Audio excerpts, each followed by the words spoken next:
Hello everyone, what's up? Leviathan News here. I'm DAdvisoor. Nice to have you guys on, starting the stream. It's a Tuesday. We are October 15th. Had Sam back yesterday from a vacation. Great to have him on. He was on with Alex Glubitsky from Metalax. They talked about the FBI coin. Definitely recommend you check it. But for now, I have a special guest for us anyway, so stay tuned. And I'm talking about Adli from Usual Money. How are you, man? Nice to have you on. Fine, fine. And you? I'm good. Thanks, and thank God. Nice to have you on, man. It's a pleasure. It's a long time we have to do this show, so it's a pleasure to do it. Indeed. I'm really happy that I remembered it today, and I told myself, okay, I got a few hours, and I'm gonna try. I want to try and book someone. I messaged you first on the group, and you immediately answered, and I was like, okay, job done. I got someone for today, and excited about it. And really, I wanted to already get back to you for a while after, like we had that stream, like I think 2 or 3 months ago on the A-Team with the Aladdin guys and FX. And actually, I really liked what you were telling us about usual money. But before we get into usual money and what it is and its design and how what makes it unique in the stablecoin landscape, I actually want to maybe until we get some more people on the stream as well, almost 100 people already, 85, but let's get some viewers coming. Feel free to share the stream, guys, by the way.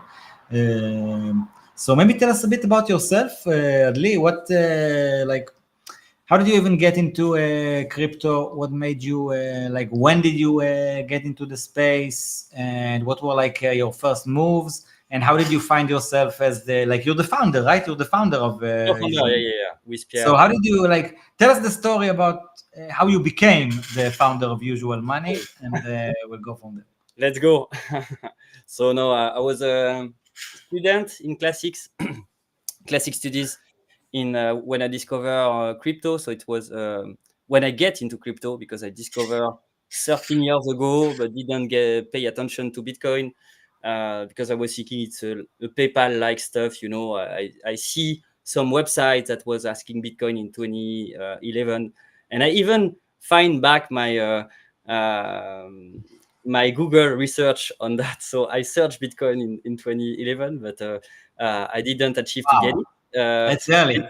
but I didn't get it. And in 2013, I see an article in the summer that was talking about Germany that was considering Bitcoin as a foreign currency for taxes.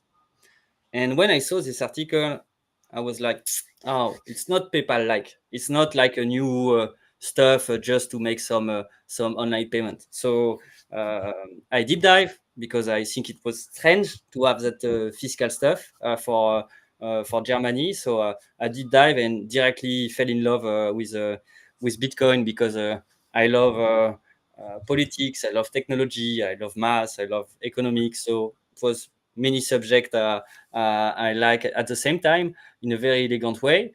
And I have done few stuff in my life before where I didn't go till the end in certain way of my try. And after the stuff was booming, and I was not in because I just stopped before. And for Bitcoin, I was like, okay, this time I go in full because no, I'm at the time I was 20. I am 20. I can take some risk. I continue my studies, but I start to doing stuff kinda full time in crypto at the same time of my studies. So I made mainly community stuff like building up the community in France with meetups in my city, Bordeaux, with creating, co-founding one of the biggest non-profit organization for crypto for French speaker in Europe. I've been a chairman of it 8 years. I've wrote 3 books, and one of the reference book for Bitcoin in France. All that kind of spreading the word about crypto. And I start having some sometimes some paid stuff, but I was not doing like a business. I was just trading on my own, being a student, and making awareness about crypto.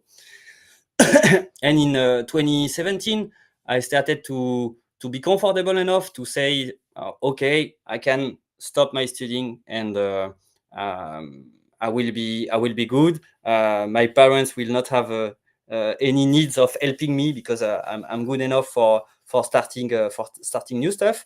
And so I start working full time in crypto.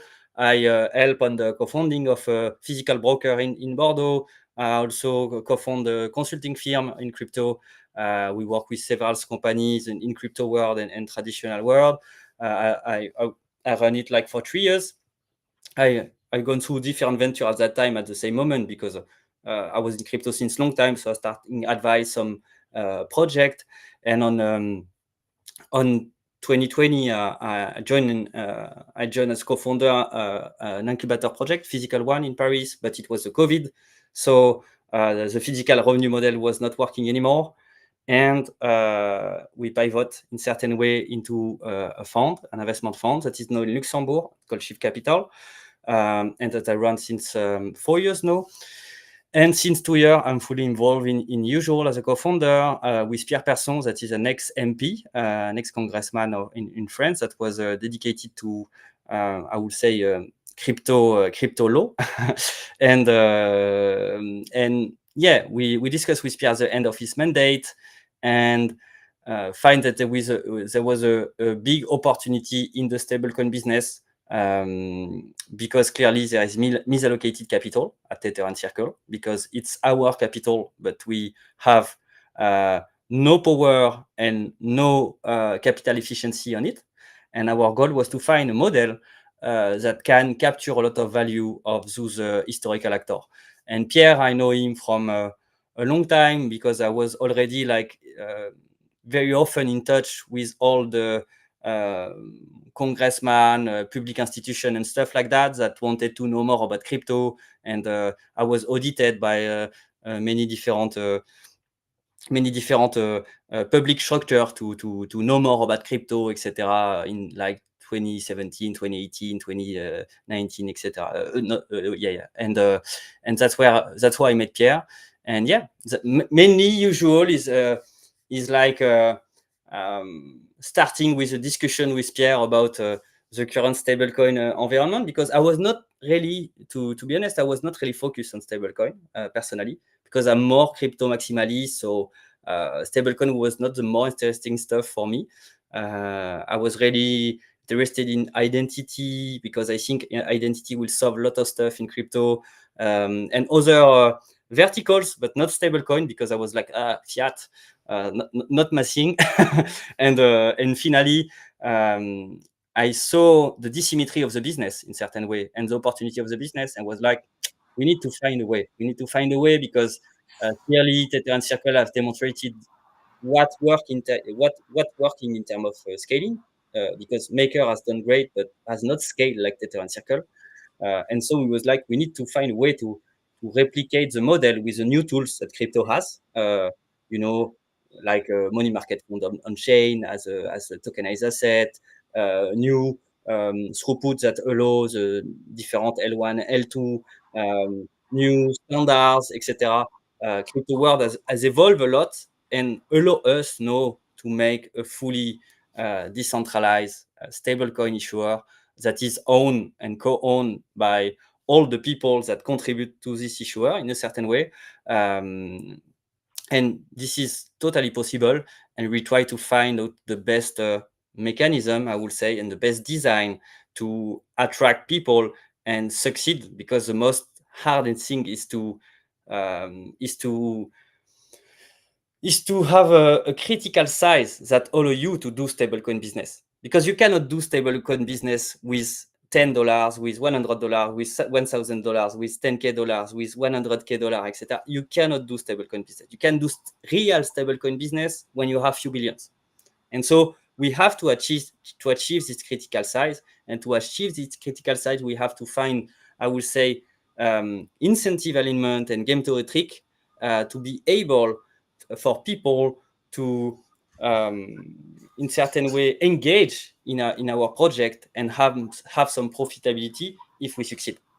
And that's the main difference we have with most of the stablecoin issuer is of the decentralized stablecoin issuer or new stablecoin issuer is that we allow people to benefit from the upside of the success of the project compared to others issuer. Because if you go to any tokenizer right now that are doing a 5% yielding stablecoin, for example, if they have 1 trillion TVL, you will have nothing more in certain way. And our goal is that if people enter and the project succeed, they will have a part of Tether. And Tether currently is, I think, one of the most valuable company in the crypto scene. So there is a chance to have a part of the ownership of Tether and Circle. And that's the opportunity we wanted to design the best way possible to have people on board in usual to be able to reach the critical size we need to do real stablecoin business. And that's why all our documentation, pedagogy, website are currently really focused on the yield aspect, because the yield in usual is the governance token in certain way. And that is why we really put emphasis on that, because all those people that are early adopter could benefit a lot if we achieve our plan to reach few billion. And for the moment, we are, I guess, in the good direction. Not there still, but I guess it will be soon. Sorry for long introduction, but that's how usual came in certain way. On the contrary, man, that was a brilliant starting monologue, and I appreciate it a lot. First of all, it gave me time to send out my tweets and share the link where I wanted to share it, at least the places I remember. And also, I think that you really gave like a great introduction both to like your background and how you came up in the space, and touched a few very interesting points on what brought you to actually found Usual Money, while taking all kinds of specific choices that hopefully we'll just get into now in a few minutes. And first thing I will mention is that you touched a point that I can definitely relate to, by the fact that stable coins, at first you're like saying, yeah, you know, there's so much stuff in crypto going around, like how can I choose stable coins, like okay, this is a stable coin, this is a stable coin, this is a stable, like and at least in the first years, for a complete noob, I started very late relatively to you. I started in 2020. And it was like, yeah, you know, who's actually looking at stablecoins? You don't even get the point at first, I think, in the first few months. You don't even understand, like, why do they have stablecoins if they don't 17x, like, in a day? What's the whole point? And I think that in a way, only after a while, you start realizing that stablecoin are actually, like, the biggest deal around. And, like, the deepest products and the products that will probably change our life first and maybe the most are actually being built around stable coins. Yeah, but I guess I would say that first one, because it's funny if you look at the history of crypto, you know, 2016, 2017 was the years of forget Bitcoin, forget about Bitcoin, it's a blockchain. And you will have the whole financial press saying, oh yeah, you know, Bitcoin is bad, but blockchain is good, etc., etc. And there was like, oh, but it's a problem. There is no product market fit in crypto, etc. But they miss the principal product market fit. You know, that is just store of value and trading at that time. I would say store of value for Bitcoin and trading for all the other shitcoin, and that was enough. And I think that you're right. Stablecoin is the second biggest vertical in certain ways that happened between that time and now, and it's like it's natural. Like all the payment stuff are natural because a crypto system are transaction system, and it's funny how all the TradFi world, all the corporate world as the more they can reject it, the natural and organic usage of crypto system that are financial stuff at the end. So transfer of value, storage of value, structuration of value, etc., etc. And I guess that stablecoin is a natural usage of crypto, and it's a way of having, I would say, better money form, because at the end it's still fiat, but we can have a better fiat, and we can take back the control on the fiat, I would say. We can maybe one day having some power against some fiat issuer also and stuff. It could be interesting when you know that Tether is one of the biggest T-bill holder in the world. You can think that one day, if an issuer is achieving this kind of critical mass, maybe one day US will directly, in certain way, borrow some stablecoin with T-bills in collateral. You know, it could be an age where it will happen. And I think that the interesting stuff with stablecoin is that we can take back the control indirectly on fiat currency.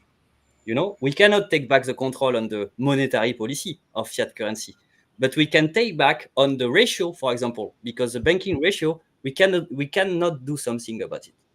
Uh, we cannot do something about the constraint in terms of sending money in the world, etc. There is a lot of stuff we cannot, we are not able to change in our banking usage that stablecoin are giving. And it's very interesting because just the fact of having a 100% money backed is interesting. For me, that I'm not a big believer of the debt money, of what the debt money is right now, and um, how it's elaborate becomes a central bank and the commercial bank, etc. It's different in US than Europe, but still both systems rely on debt, I would say, and about fractional reserve and about leverage. And I'm not against leverage, huh? I have no problem with that. But when this comes to my savings, I'm happy to not have my savings at leverage. You know? Yeah. It was saving in cash, but fully cash if I want. And you're never full cash. That's the problem of banking. And we try to offer an alternative. And I think the stablecoin have paved the way to this alternative of having a new logic of money that is fully collateralized. So that is very close from what central bank money is. And yeah, I think that all the stablecoin business will have interesting transformation in the next is the next few months and years. And I think that we really need to, like, offer a CBDC alternative in certain way, because that is, in our way, we try to make it common, like a common goods, because we are trying to build a framework, is a protocol that is co-owned by the user, and the user will have a token that represents the network state and the smart contract and the treasury of the smart contract, etc., etc. So we really try to have something that is really fully on chain, with no entity, that control the protocol or that take a fee somewhere, etc. We really are building a set of smart contracts, and so we are trying to build a common alternative. And I would say that Tether and Circle are private alternative to CBDC in certain way, or PayPal, etc. Because it's new form of money. It's not exactly banking money and commercial money like we have in bank, because the collateral is different, and that is very important for me. And we'll see what happened, but we guess that money needs to be the more agnostic we can. And I think that a lot of people in crypto think that. And currently the problem is that all big issuers are not agnostic or neutral. Tether is linked to all the Bitfinex and Blockstream consortium, I would say, like OG Bitcoiners consortium. You have Circle that is totally tied to Coinbase and Base. You will have all the exchanges that have tried to issue their own stablecoins. They have stopped because it was failure. Only Binance remain with the FD USD. So it's giving back the power to them in certain way on our asset. And they are not neutral people. So we think that we need to have token holder that are in competition for the governance of the protocol, to have a better equilibrium and a better power equilibrium in certain way, and to have nobody that control the issuer in certain way. So the issuer remain agnostic and neutral. Okay, you're touching on quite a few interesting points there. And I actually want to start with getting back to something you mentioned earlier about the fact that you have to actually have very meaningful liquidity in a stablecoin to actually do like actual stablecoin business. So I'm curious about like what is actual stablecoin business? Like how do you define that? And what kind of liquidity do you guys think is like the needed liquidity for what we call escape velocity in order to like move to that big league? Because right now I definitely agree with you. There are all kinds of interesting stuff happening around decentralized stablecoin, decentralized or even semi-decentralized stablecoins. So there's definitely a range there. But like most people, if they actually want to like do stuff with stablecoins, to be honest, they prefer USDC and USDT. I actually had a survey, like a poll on X like a few weeks ago, and I asked like, what's your favorite stablecoin? And I mentioned, I think, USDC, CRV USD, Go, and Bold. And USDC got like 50% of the votes, because at the end of the day, people actually see it as a dollar, you know, like it can have advantages and disadvantages. But bottom line, and by the way, everyone know that it can be blacklisted, and that they have testimonials of addresses that were blacklisted. But still, like for most people, and I can understand because you know the blacklist function exists, but currently it's not misused. I would say generally it's really for stuff that you know are really border or people that really steal stuff, etc. But yeah, we can have maybe some one day with alert from a circle just having a gun or on his stamp saying just blacklist this one. And also, but you know, it's also because of the fact that some actors, like especially institutional actors, they won't join the party unless they have this blacklist option. You know, so it's like there are multiple like and parallel dimensions of it's always like a matter of different markets that need different types of stablecoins. But let me get back to the question that I started asking earlier, and I distracted you from the question itself. Like, how big should you guys be to do actual stablecoin business, and what is actual stablecoin business? So we see like three main stablecoin business, I would say, that are mean of payment. So I want to buy a coffee. Trading counterpart. I want to use it to buy some bitcoins on an exchange. And I would say that the third one is for productive one, savings and collateral in certain way. When you trade perps, you use stablecoin collateral. When you want to loan, you want to make a loan, you will use collateral, etc. And you want to save with your stablecoin. Currently, with USDC, USDT, you can deposit on Aave, or whatever. So we have payments, trading, and savings or collateral. And for us, we think that the two first need the network effect and the deep liquidity. And that's why we think that we can compete right now on the third usage, the saving one, you know, to attract liquidity. Because currently they are, I would say, certain way greedy, they are, we can say cautious also, because it's a way of not having a problem to not distribute in their case. And they don't need to do it. Also, it's just business wise, it's interesting for them. But any case, we can beat actors on the yield.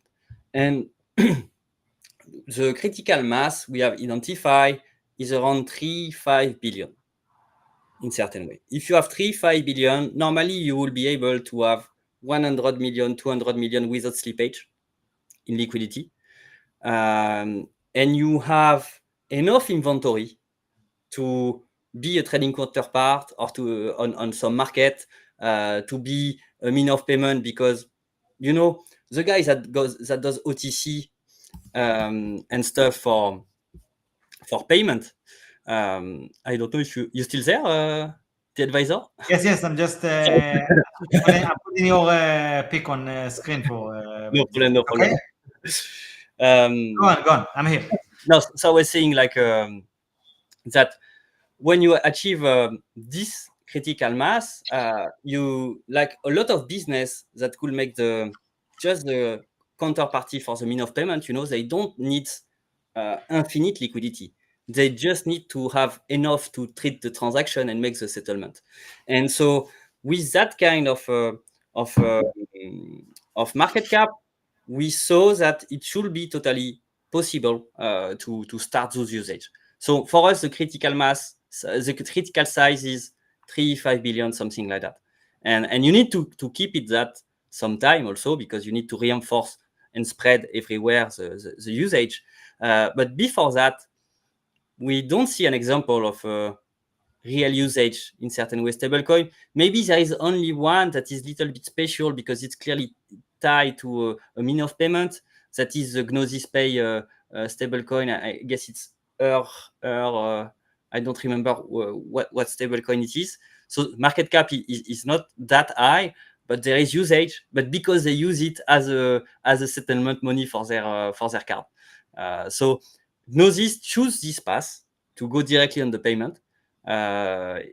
Because they have cards, they do a fintech play, I would say, but we are more doing a crypto play, DeFi play, of having the DeFi with us before, not chasing not chasing people that will be directly only app user as consumer in certain way, but more people that understand what we are building and the potential upside and what they can enjoy from, to after diversify and also make something that is more like a fintech that could be used by anybody.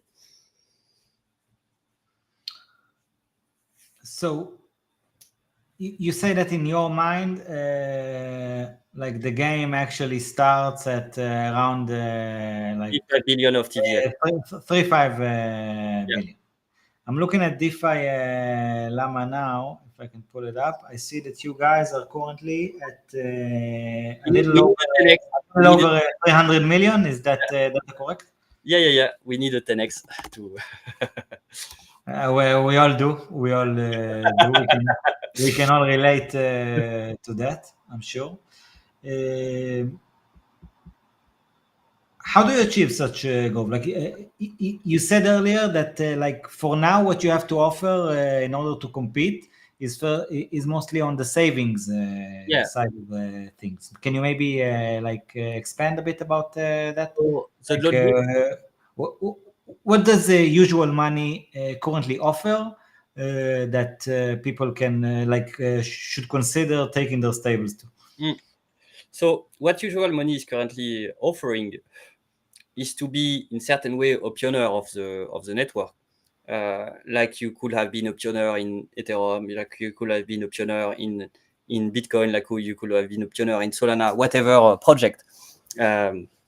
We have, I would say, a vision that we try to deliver. We try to be transparent on what we want to build. We try to be transparent on the strategy. And all that is what creates trust also, I guess, from all the people we speak with. Because we are not, I would say, we are not really typical team from crypto. I would say we are not MIT. We are no engineer and stuff like that. So it's we have a little different background, and we think that this gives us some also interesting different view. And what we have tried to do is to present and pitch what we had in mind, what we wanted to build, and just achieve this building. So mainly all the people that had entered in Usual entered in the project because they trust that first we will achieve what we say, and currently they see that we deliver what we say in certain way. We have made a lot of integration. We have achieved the first step of the protocol. We continue to be on all fronts, and we'll launch theoretically on date 4 months after the pre-launch, so in the mid of November. And we try to be very cautious of honoring the most we can on all date we give.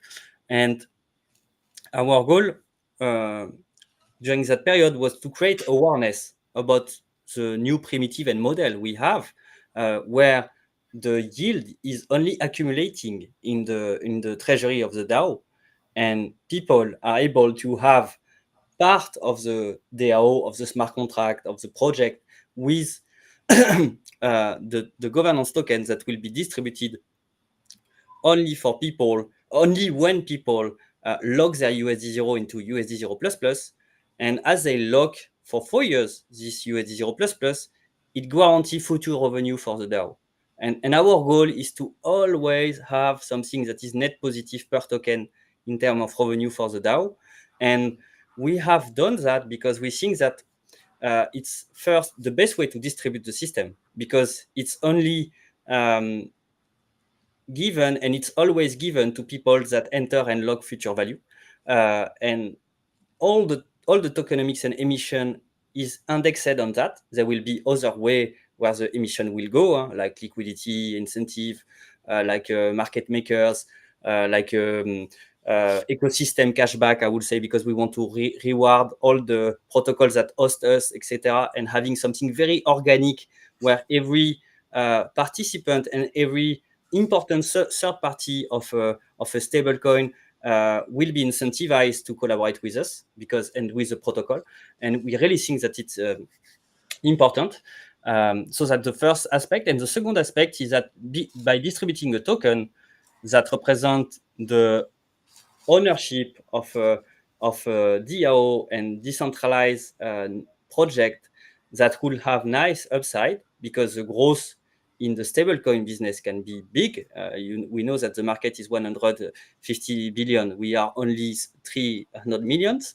If we capture a part of this market, all those pioneers will have upside on our success, and at the same time, they will have a better stablecoin to use. So, what we are trying to build is to attract enough liquidity to have a lot of usage in the stablecoin USD0, not the USD0++, because the more USD0 usage there is, the more yield the DAO will capture in certain way.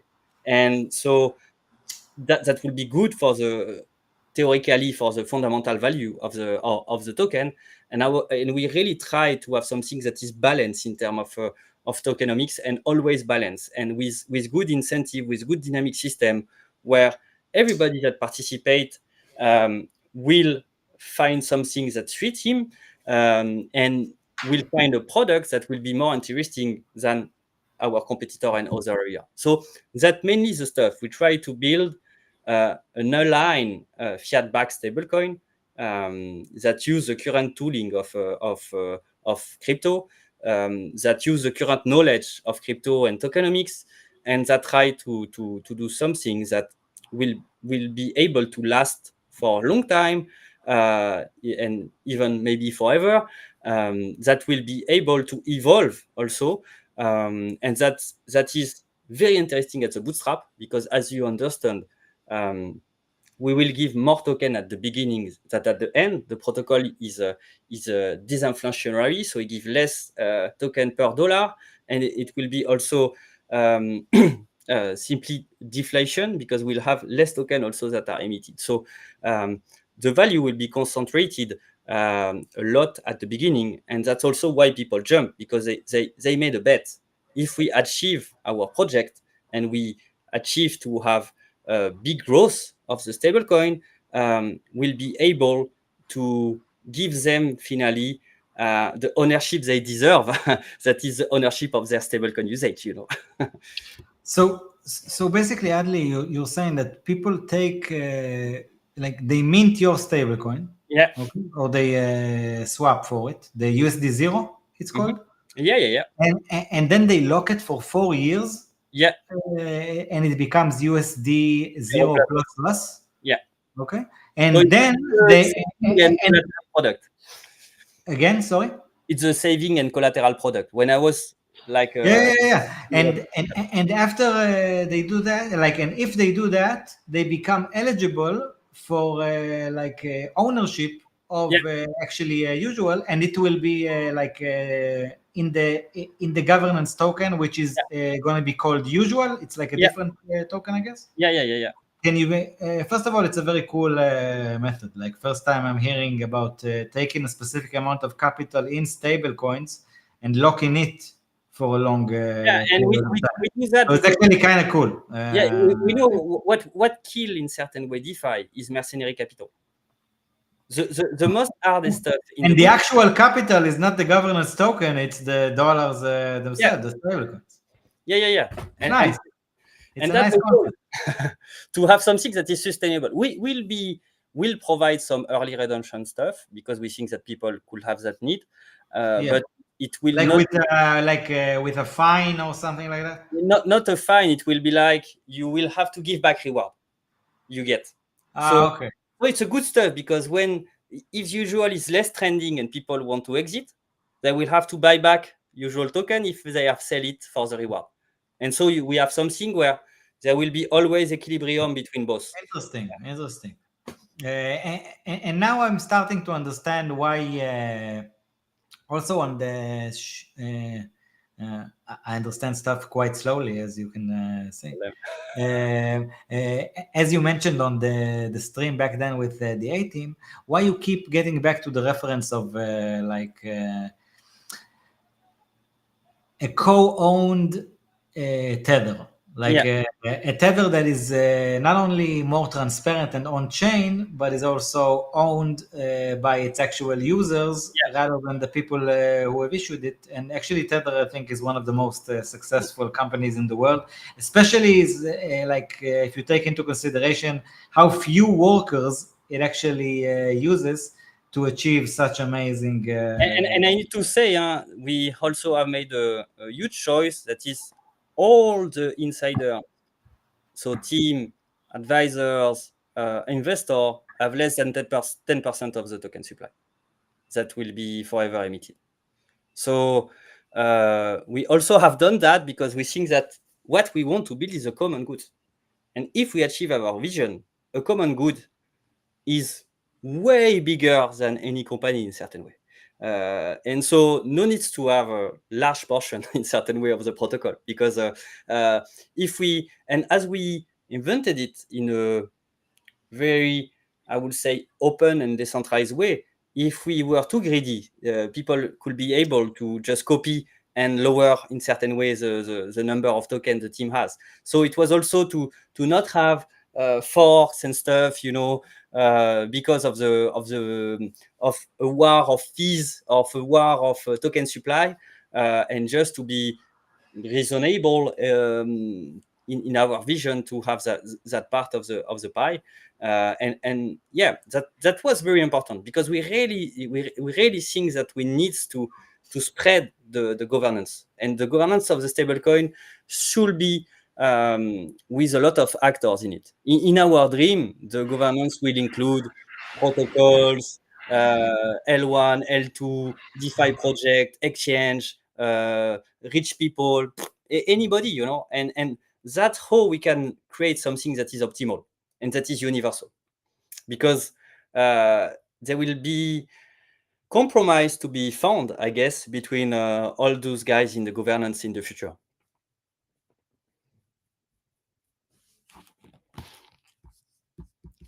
You're mute, the advisor. Apologize.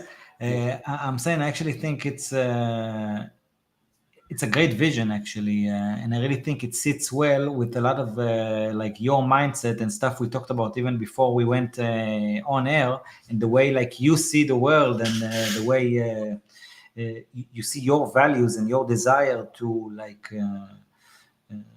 implement these values that drive you on this world. And we really think that we need to get back the power. We need to get back the power, and we think that you have more power when there is collaboration of commons, like Bitcoins, like Ethereum, like many stuff in crypto, than when you have a logic of private corporation. Because in reality, there is no, even in Bitcoin and many projects, we can say, okay, in reality, Bitcoin is a block stream and Bitcoin core, but it's not real. It's not totally real. We can say that Ethereum is Ethereum Foundation, etc. You always have some guide and power that happen. And yeah, it's very, very, very hard to destroy the power and to keep the rules working. But in the case in crypto, we have kind of achieved that.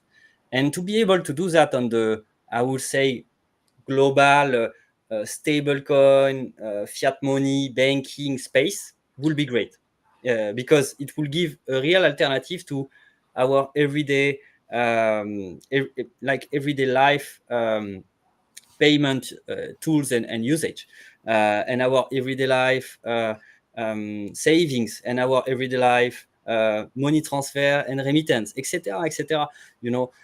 That's something we use every day, where currently we have no democratic control at all. Like the central bank are in main of the states, either a totally state control entity, either a semi-private entity, but with no democratic control. And it's crazy, because when you think about the importance of money on our life, so and fiat money, because we can also choose another alternative and try to be only BTC, ETH, etc., or live with only crypto. But I think that there will be a long time where there is cohabitation of both, and I guess that there could be forever cohabitation between certain way, more public monies and more private monies, I think. And what we are trying to build is some alternative of the public money, that gave us the power, that gave us the ownership, because currently we are not owner of our bank, we are not owner of our central bank, we are not owner of all our financial institution. You can buy some PayPal share if you want, but you don't have the possibility of acquiring PayPal share just because you use PayPal in certain way. These are all great points, and I really think it demonstrates like why the stablecoin industry is so attractive. I really think it encompasses the most important values of the crypto space, actually. And to be honest, it's like our first step of the plan, because we see stablecoin as our first plan, because there is really misallocated capital, etc., in the crypto ecosystem, precisely in the stablecoin, because this 150 billion are like not yielding for the people that really use this money. And we see that as a big opportunity, and we see that as a way of building this model that is really, in certain way, a new primitive of distribution of the ownership, because we keep all the yield. Most of protocol prefer to give all the yield to LP, to attract LP. We want to keep all the yield in the DAO and accumulate, and doing the contrary, and give governance token that is a share of this ownership of the common treasury and the smart contract and the future cash flow and the utility like Gauge that will implement, etc. So that is only the first step. The model is totally standardizable. So we can do that with any currency in the world and any productive asset in the world. So we'll do that with Euro, we'll do that with ETH, we'll do that with BTC, always backed by different collateral that are the same as the synthetic asset, with a non-yielding asset and a yielding asset in governance token if you lock it and you give, in certain way, your revenue collectively to the DAO, and the number of governance token will be indexed on the value of the collateral and the value of the yield. And so you will be rewarded in certain way with some multiplier maybe of your base yield, because you have more than just the present value as the yield, but you have at the same time, I would say, network equity value in certain way, protocol equity value. and that's the beauty of what we are building, because we can do that with any stuff, and we'll have a huge pile of treasury that will grow, where we can plug a lot of services and usage. We have not unveiled yet, but we have some code of a paired DEX platform and option platform that is decentralized, that we want in the future plug to our treasury, to the treasury of the DAO, because it will be enhancement of the yield. We have also in mind to maybe one day make a dApp chain with even more utility for the tokens. And why we will be a dApp chain? To improve the UX and making a real modular banking, I would say, non-custodial modular banking app. That will be great, because you need some more low-level UX features to really have something that is usable. We have like the plan is we only achieve 0.1% of our roadmap. We really have a lot of in mind, and our first goal is to achieve this critical size in certain way. That I think one of the most difficult, because after we can ship, and it's like acquisition of a customer. It's different business, I would say. But now we have to make the fundamental goods robust, that could be solid on the long run, and that will attract people because of that. And after, expand the services to make the growth continuous in certain way for the project, and to make the spread even more powerful. Yeah, it's the more you talk about it, the more I think about the fact that a lot of like what you guys do and other participants in the decentralized stablecoin industry, like everyone is trying to just build competitors to the obviously coming CBDCs. Like people will trade in dollars for the foreseeable futures, or their own national currencies, because it makes more sense to people, and they won't start, in my opinion at least, not financial advice, I don't know, paying with BTC priced items in the grocery store, or ETH, or any one of the other tokens that I personally or others really like. So I think stablecoin are here, and they are here to stay. And it really is like, it's extremely important, exactly because of the fact that we have to have like money that we can actually rely on, denominated in dollars that are not CBDCs. And like, I don't know like how it is in France, for example, but in Israel we keep just a few weeks ago we had this new rule proposed. I think that maybe they've postponed it for now, but they always keep trying, about like banning the biggest bill that we have. The biggest bill that we have is 200 shekels, and it went in circle. I think like when like, sometime in the 90s, I think they even started with it. And now all of a sudden they say, no, too much black capital, like we should ban it. They've already, like a while back, they have limited like cash deals. Like at first it was like for 10,000 shekels, and now it's already a few years ago, it's been 6,000 shekels. They really want to prevent they want to control every transaction, end of the day. And us as a society, especially if we believe in like crypto values and freedom, and I think a lot of the stuff that really drawn us to the space, attracted us to the space, I think other than money goes up, number go up at first. Really, we have to have, like I have to have reliable stable coins, because once they have all my shekels as CBDCs, they can decide what I'm allowed to pay for, and if I behaved well enough to keep buying the olive oil that I want, or whatever, Yeah, and even let's say that right now you're not fear about your state. It not means that the guys after will be not a problem for you. Exactly. And that is the point of not having too dangerous tools in the hand of the states in certain way. Money should be separated from state. I think that crypto in general is like the separation of money from state. Yeah, And, I could. What I like in crypto is that it's very open. Like we could imagine the states making an open crypto as their. Again, I didn't get you. Say it again. We could even have one day a states that choose to emit this crypto in a public way with public rules, with even maybe democratic control on the monetary policy.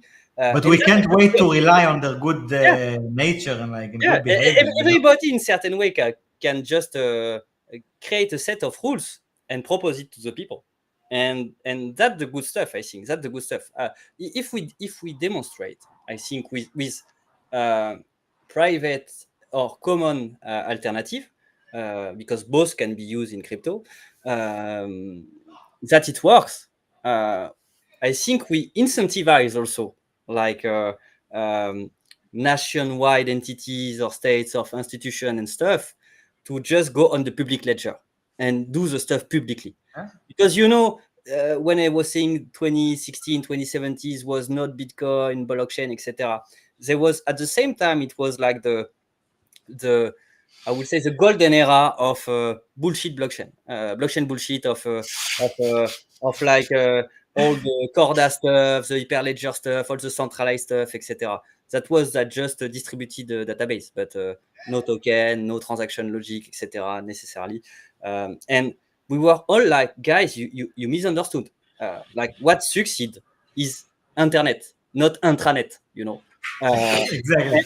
And it will be the same with crypto. What will succeed is open blockchain, not closed blockchain in certain way. I'm saying that the reason that it happened on the internet protocol, and the reason that it will, God willing and amen, will happen with blockchain technology as well, is that all these actors that want actually to enforce an intranet, they will be forced to use an internet and an open blockchain, because like the actual developers and builders such as yourself are going to build an infrastructure that they will see that there's no point of whatever they're going to try. And I think that for us, honestly, this is extremely important, and I salute you for participating in it. And I actually think the usual vision is actually very cool. By the way, can you maybe try to share your screen and maybe walk us through the DApp for a bit? I can a little bit. Let's see if my computer is happy with it. So I didn't precise during the exchange we have that we are currently in the pre-launch period. So what people earn right now is pills that will be convertible in token when we will release the airdrop. And so all the interface, etc., is about that. And we are preparing a new interface for the V1. But still, we have made a lot of effort on the UI and UX because we really think that it's important. Sure. We want really to be first grade, I would say, project in every area. While you're uploading it, Adli, maybe can you share a bit about? Yeah, I would share. I would just. Who's your first go-to audience? Like, who do you guys see as the first generation of participants within Usual Money? To be honest, we have find very I would say powerful supporters pretty quickly with the DWells community, with some crypto Twitter guy and investor like DCF God, for example. We have a lot of people that like buy the vision in certain way and wanted to make us grow and wanted to give us some exposition.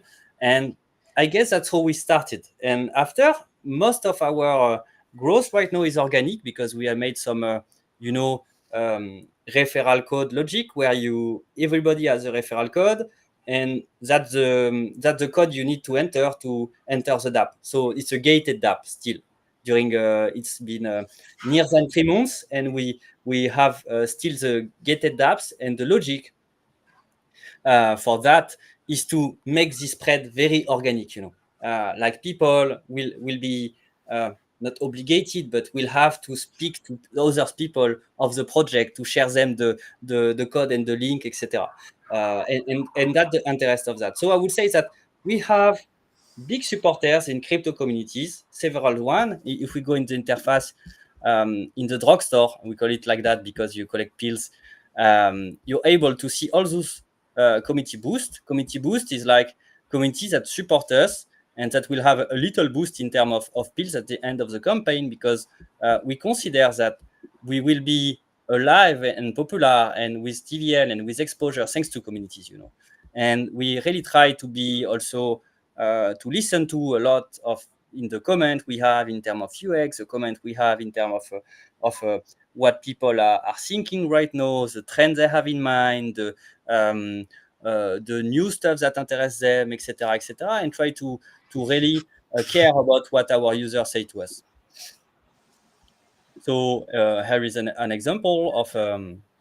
Can you show us how you mint USD0? So here is the main page. So here you arrive, you have some some opportunities you have and the pills you earn, the integration we have if you wanna do some gag stuff, what we have in mind in terms of needs, what we do in terms of integration, your referral code, and you can mint here. When you go there, you will be able to mint. So it's very simple. You have USDC here. You can select others coin also. You just put USDC here. I put too much, I guess. And you will be able to just mint USD0. And we try to route through the most profitable route each time. And all little mint goes through secondary for us because it was more simple in terms of implementation. Can you? And here you just have which tokens can you mint with other than USD0. USDC? You can mint USD0 here, and you choose any token to mint USD0. Okay, you can mint with like many tokens, whatever you have. Yeah, it will just be converted to USYC, the collateral, by somebody in front that will bring the collateral. Because we really, it was really important for us to have an open minting, because most of the tokenized asset protocol doesn't have open minting. And so we have made a little matching engine between people that can provide USYC because they are permissioned and people that are not permissioned at that entity to give USDC to be able to mint USD0. And what's actually being used as the collateral itself, you said? It's USYC. So it's this coin, not USYC. It's USYC is mainly composed of overnight repo. So it's a money market fund with overnight repo that is tokenized.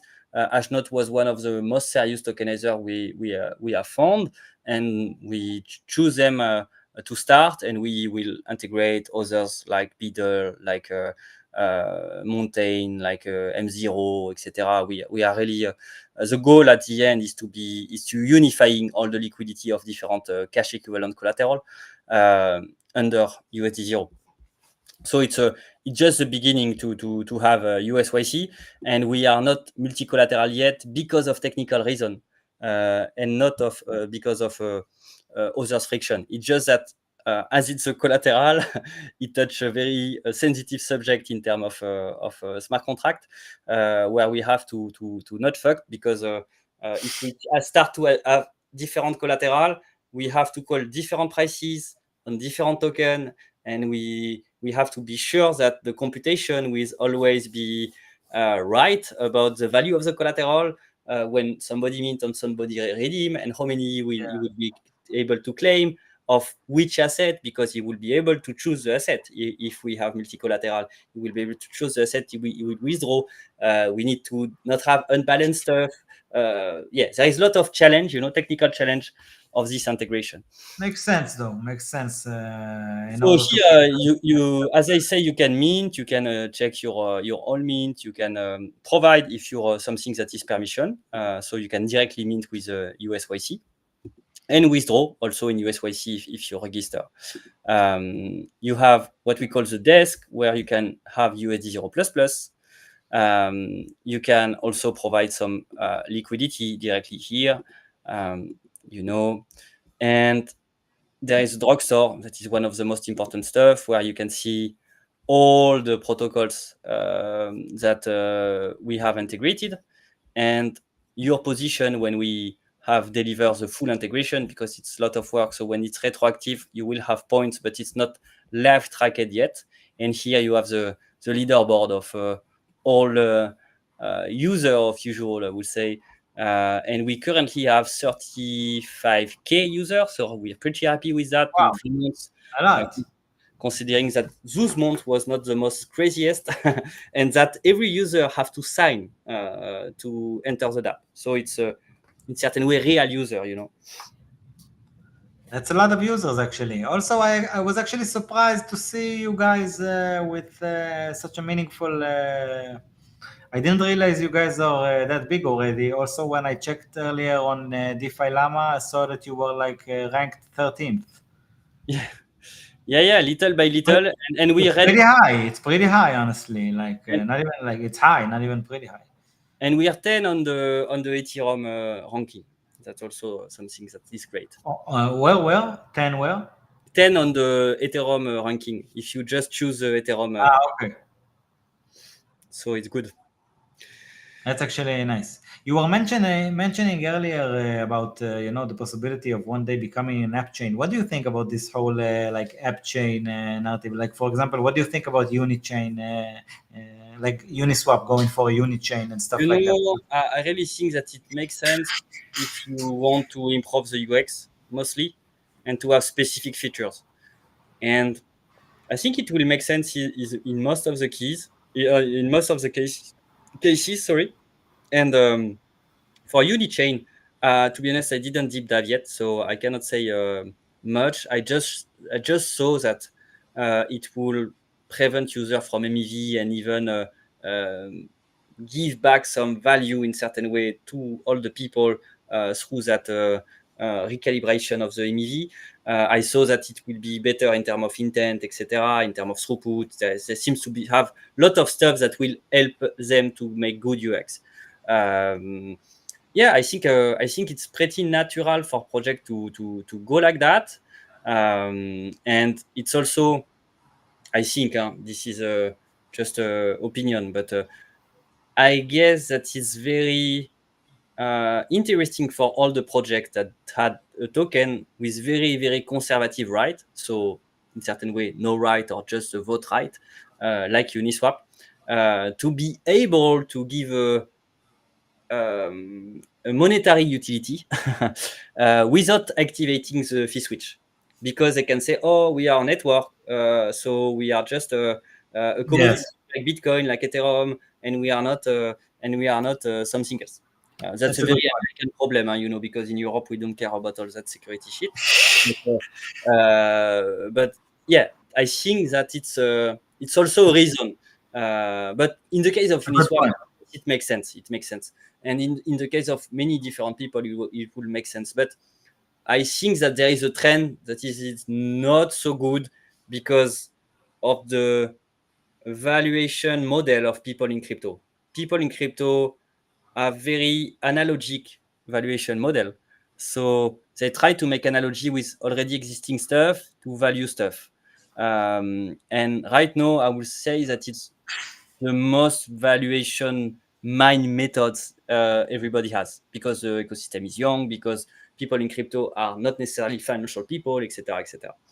And so I see, in my vision, I think that there is a lot of grifters in the L2, L3 dApp chain stuff that see, oh, I will do dApp chain so I can increase my value because people value layer a lot and infra a lot, and VC like the layer play. And yeah, I think that we have built OpenStack to build on it and to try to not fragment it too much. So I think it could be not so great in some case, but in many cases, I guess that the future will be, pretty composable and multi-chain. Even if I didn't thought that at the beginning. I was really thinking that we will converge to few chains with a lot of activities on it and more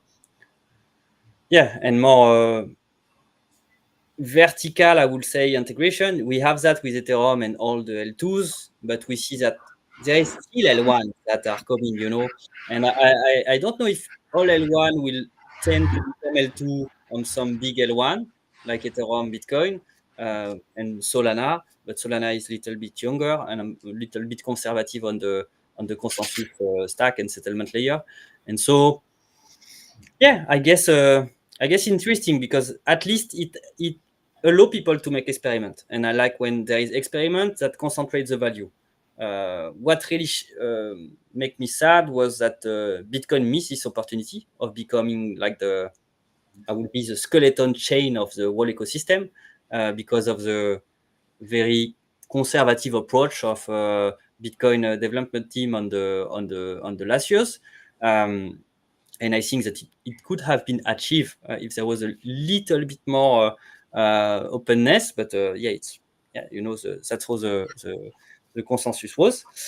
And finally, Okay. it's achieved to have that place of becoming like the settlement layer of all those L2 and to be the core of all this ecosystem.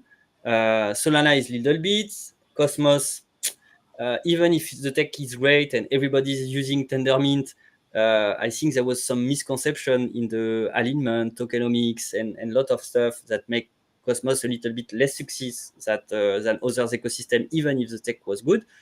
And what I really hope and what I'm afraid of is that to have too many isolated L1, L2 in certain way, because what I really like is when experiment contribute at the end to the L1 or to one L2 that is connected to an L1, and so the value is concentrating in certain way. And so there is no like a dispersion of value like we have known in all the altcoins period in 2013, 2014, or in all the ICO period 2016, 2017, 2018, etc., where everybody makes his own little project and it doesn't bring value to everybody.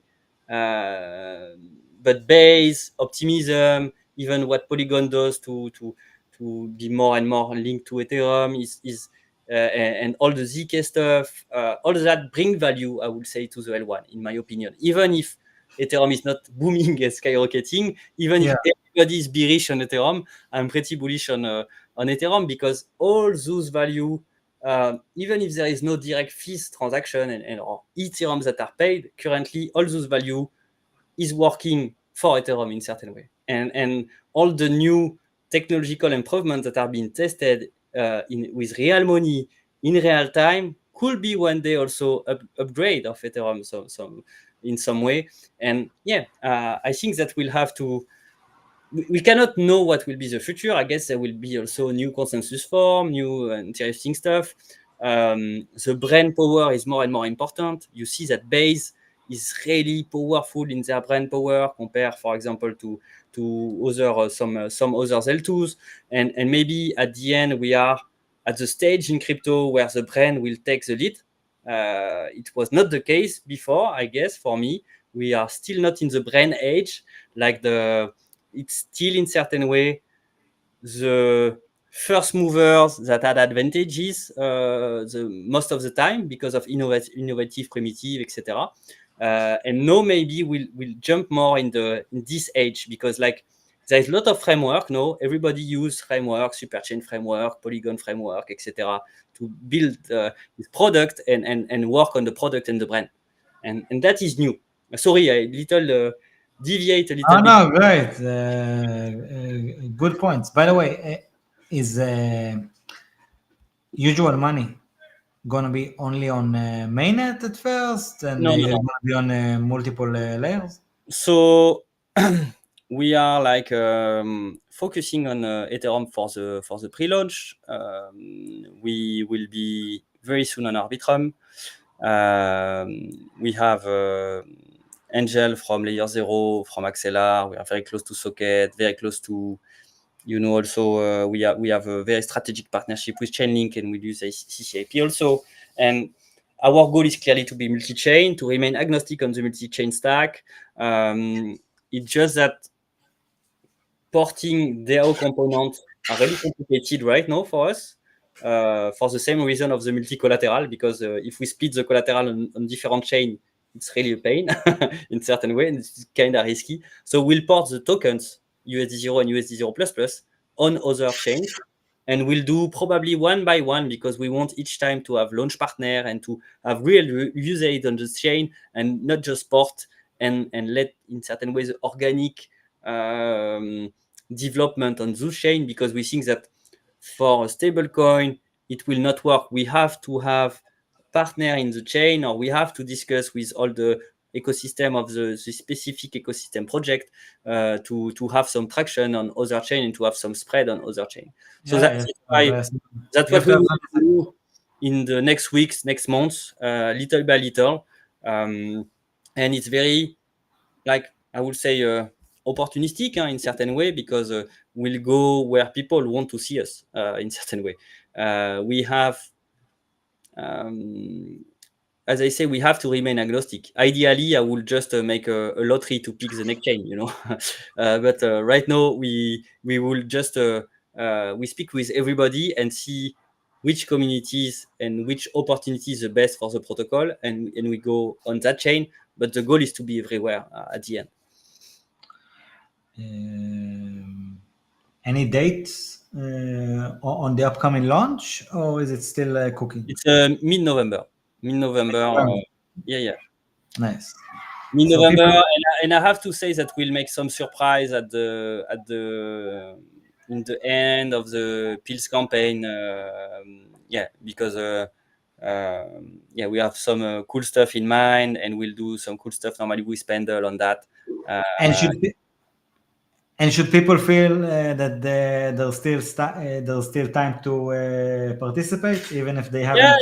The beauty of our model, to be honest, is that we have done the points meta because it was the meta, and it was at the same time allowing us to have a more sequential launch, where we can just launch a part and launch another part, launch without the governance token and the governance token. So for technically wise, it was interesting for us to have that buffer in certain way, to be able to develop, see everything work, etc. But our system is already continuous in certain way and reward already with governance token. So the transition, I don't say that the transition will be seamless, but in certain way you will not earn pills anymore, but just token. And most of the action we already reward now with pills will be rewarded with tokens. So that's why we don't fear what a lot of protocol, etc., fears where their pills campaign ends, because for us, like, the true incentive period will be when the protocol is launched, because we have designed all the protocol to have constant, interesting, and aligned incentive for everybody. If you want to have governance token, you have to give your future revenue of the stablecoin to the protocol, and so it's always work like that, and it will work forever. And the good stuff is that we have proportionality in the tokenomics that allow us to have constant incentive for liquidity, for example, and constant incentive for specific stuff that is totally proportional to the TVL. Because all emissions are based on USD0++ and then compute with the value of collateral, value of the yield, and different stream of incentive and reward that could be adjusted by the governance. Whatever you give, you get. Exactly. That's the goal. The problem of crypto is that we, and me also, we have took too much habits of free lunch. And in reality, there is no free lunch. It's always risk adjusted in a certain way. So what we try to do is to be more sustainable and totally transparent on the fact that it's not sustainable to give you token and you can leave tomorrow. Because if we do that, we just create dilution for the future people, and we don't guarantee the future cash flow that will give value to the token. So the logic is to really find an equilibrium in the system that could provide a good bootstrap with interesting, I would say, interesting opportunity, and having something that is sustainable and will still be interesting on the long run. And that was really difficult to find a way to achieve this design, because it's really economic system is interesting to design, I would say, and we really took a lot of time on the financial engineering to find what we think are near optimality in terms of what we can provide in terms of yield for the user during a period of growth. And as I said, we have this stablecoin logic, but also the logic of doing any productive asset and doing side business that will plug to the treasury, like Dexperts or stuff like that. So we think that we have enough market size to growth for a long time if we achieve to growth.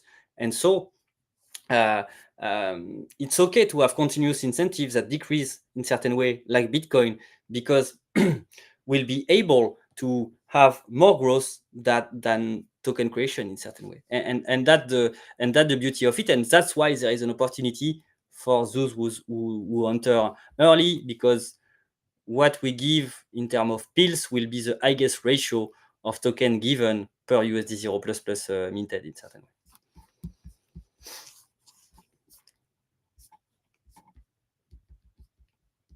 I was muted again. I'm saying, honestly, you guys have a very interesting design, and actually, I think it's one of the most capitalistic designs that I'm aware of, and I'm saying it in a very good way. And I actually think that you guys are really doing something interesting that I should be looking at.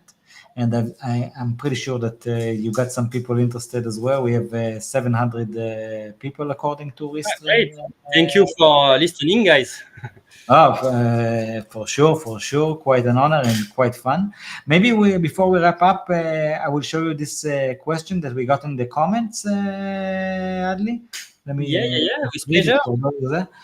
From Jay Powell. Thanks for asking, Jay Powell. Any thoughts about how the governance structure might look, and any lessons learned from other DAOs that could inform this? First, Jay, continue to print dollar, please. But no, more seriously, clearly on the governance, we haven't formalized all what we have in mind, because we think that it's utopist to think we'll be decentralized, fully decentralized day one. So we think it will be an iterative process and sequential process. We think it could be done between 3 or 5 years, it depending also the speed of growth we have.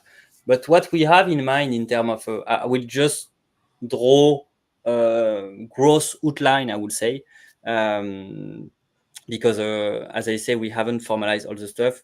But the logic for us will be to have something that is like I would say a core team of contributors that has lots of power for daily operation, etc., etc.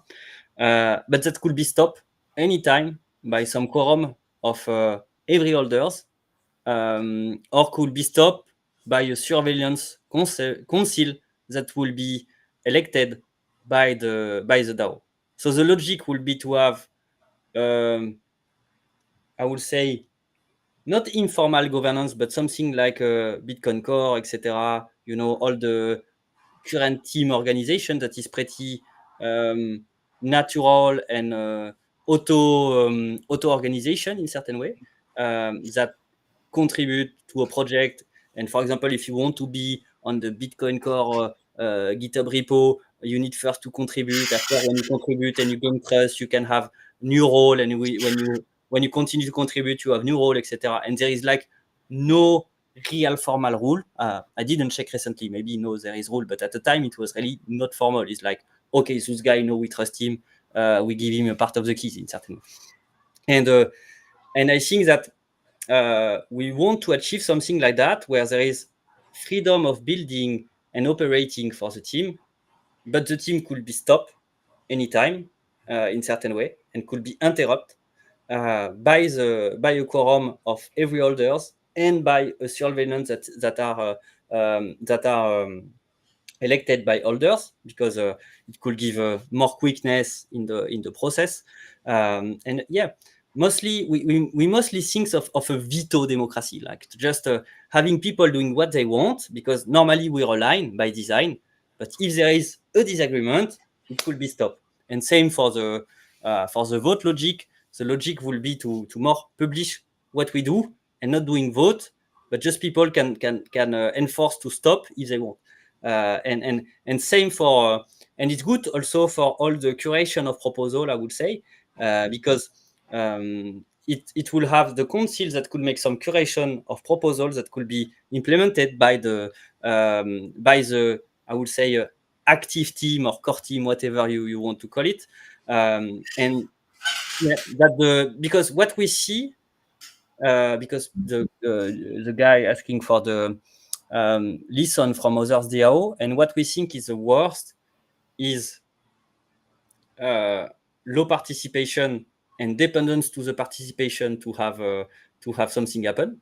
That's already a problem in crypto, and that's why we prefer veto participation than pro participation, because in reality, when I give an example, and it's something I understand from maybe business point of view, UX, but I never understand so much, is that for me, if I look a YouTube video till the end and I didn't put a thumb down, is that it's a thumb up.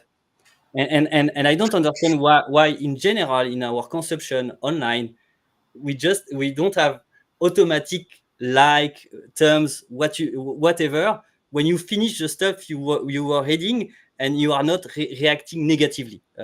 If you react negatively, there is a problem. If you don't react negatively, normally is that okay. And we have the same logic, for the governance. We think that is more efficient to do that, and it's still very decentralized, because at the end all holders have always the power, and all people that represent the holder have the power. And it's very important also to have delegation, but without losing the power of directly acting as a shareholder, as a token holder, and not only as a delegate, because we think that both should be able to stop something.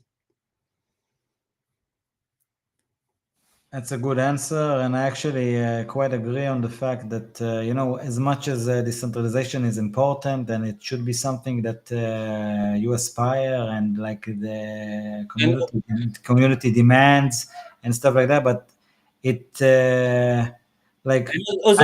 until you know that you have the right community aligned, and like you should hold on to whatever you can until that, because if you know that you are at least for now the ones with the vision of pointing it at the right direction, you should what I'm basically saying is that stuff often can only happen like if it decentralizes only when it's ready to actually decentralize, and not too soon, because often when it's decentralizing too soon, it dissolves and nothing stays, because not enough alignment. I think you often mentioned the concept of alignment, and it's actually very very important, and it's quite a delicate thing. Like you have to really make it work, but that's the challenge, I guess. That's one of the challenges. I repeat, it's draft. It's not something we have formalized 100% like the tokenomics, where we have a lot of papers and stuff. This is just thinking. We are still studying what we could do with what framework. With can we do something that will be pretty quickly purely on chain, with on-chain execution to change a variable, for example, stuff like that, or something more off-chain with snapshot, because of the, we have to find the best trade-off always. And yeah, but the goal is to be clear as always, and the most transparent we can on the timeline, the vision, where we want to go, how we want to achieve it. Because we really think that alignment is important, and we need to have support, and real support in certain way, and real consent from the user. At the end, you need to. I would say that for me, most successful projects are when there is consent between, in certain way, the user and the people that run the product, because that's where you have the most of value created, because first, everybody is happy to share finally the product, because you really trust it's a good product, and it also creates trust, and if you create trust, you create longevity, I guess, and you create also a lot of efficiency, because a lot of inefficiency come from mistrust. So that's why we try to be clear on all that. And as crypto was a little bit Far West and pirate age, I would say, it was also normal to have some strange behavior, and it's funny. It's something in the lore of crypto, but we really try to be attached to those value of alignment and decentralization, in the good way, and with transparency, because we really need to be able to to be a long project. We are not building for just 1 or 2 year flip and bye bye. Our goal is to build something that will be really, really big, and we have very, very big ambition. What we think the market size will be trillions, 100% sure. 100% sure. If you're a leader of this market, the market will be trillions. There could be companies that will be like apples, in this market, and it's not very often when you have the opportunity to build something like that, and it could be only in a few years. In a few years, we could be able to co-own one of the largest financial entity in the world, like Bitcoin emerged like that, like Ethereum emerged like that. And so that's why we are trying to build. At the end, if we start diversifying all the synthetics, like I say, with USD 0, EUR 0, BTC 0, E 0, what we will build at the end is some sort of decentralized BlackRock that will have many different products that people can use everywhere and on their daily life, I would say. And instead of having a LP-GP relationship, it's a symbiotic relationship between the users, LP in certain way, and the manager, token holder in certain way. And that's why we try to do. What we try to do is to merge those two. Like I don't know if you're familiar with that, with all the Dutch Indian companies. That was one of the most powerful company in the world, when there was all the fleet of commercial fleet of the Dutch, of the English people, and the French, etc. And it was one of the most powerful country in the world, because Dutch just invented the company with shares that could be offered to anonymous people. They invented that. And what is the result? One of the wealthier company humanity has ever made. And just because of the change of the structure in the share of the profit, and how the corporate structure is done. And what we have tried to do with Usual is something similar. What we play really with is not technical. We are not a technical company. We are not a tech company. We are a design-driven company that try to make new product and new tokenomics primitive and new value sharing primitive. And if we are not wrong, and if we succeed, we think that it has the power to capture a large part of the value in the financial world, because of the opportunity cost to not become an owner on what you own as assets, rather than to delegate this ownership to all the big financial entities in the world. And to play this common goal will make even more profitable all the stuff for everybody, because the compounding effect will be concentrated and collective. And so you have a big compounding effect on the long run, that could make a huge pile of cash that will be useful for investment, for being loaned to other service, like I said, etc. And that's really the vision we have. So I go a little bit far, because on that side, that's I would say long-term vision and very, very successful vision. But I think that this is the opportunity here.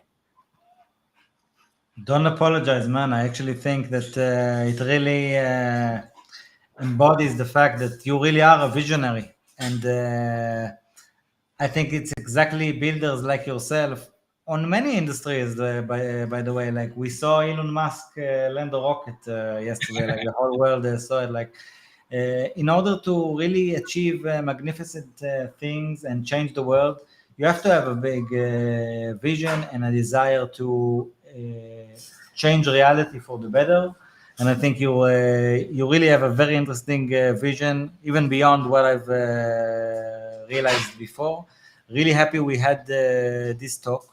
Yeah, thank you for the invitation, and thank you for letting like the time to answer and to An honor, man. Thank you for putting the time and explaining what you guys do. And I really and thank everyone in the audience that it's tuning in now or will see it in the future. And hopefully that they will find it interesting and with a lot of value.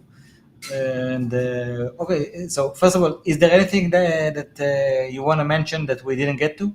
No, I think it's good. I want to mention come with us, but not financial advice, but happy Sure, for sure. to have a lot of.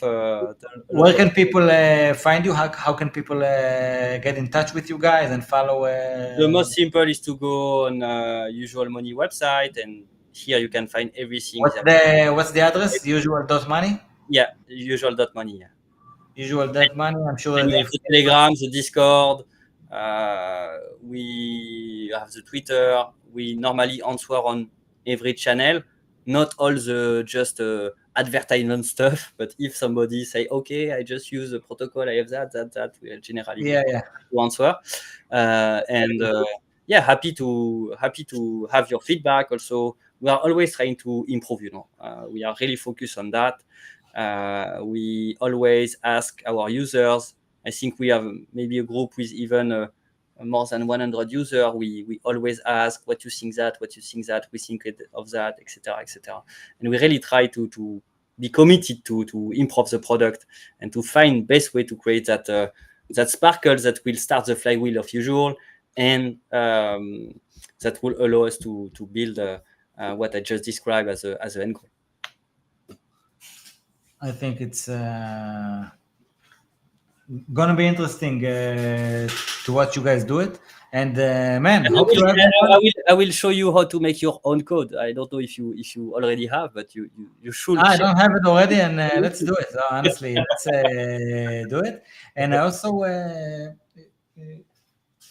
wanted to say, hope to see you again here on mid-November when you guys launch. For sure, with pleasure. Will be an honor. So make sure to remind me of that. Perfect. Hopefully, I will remember it myself. And by the way, by participating in the show, you've just earned our own token on Leviathan Squid, which is on Fractal. Yeah. You can enter your address to the bot. And everyone who wants to participate in Leviathan, we try to really be like the community hub for people to participate and submit headlines, get the news out there by the community and for the community first. So find us on Telegram. You can actually use the bot to submit headlines, and then if a headline is approved by one of the editors, you earn some squid yourself. And if you have any other way that you want to contribute, talk to us, whether it's on X, TG, Discord, or wherever, and let us know, and we'll make sure to get you guys on boarded. So thanks a lot, Adli. Check out Usual Money. Quite an honor to have you on. Wish you guys a lot of luck with this honestly brilliant vision. And let's make sure that we have free stablecoins and not CBDCs. Yeah. That's the whole point. Free money. Yeah. Exactly. Freedom money. It doesn't come free, but it's actually free money. Great to have you on. Thanks everyone for tuning in. And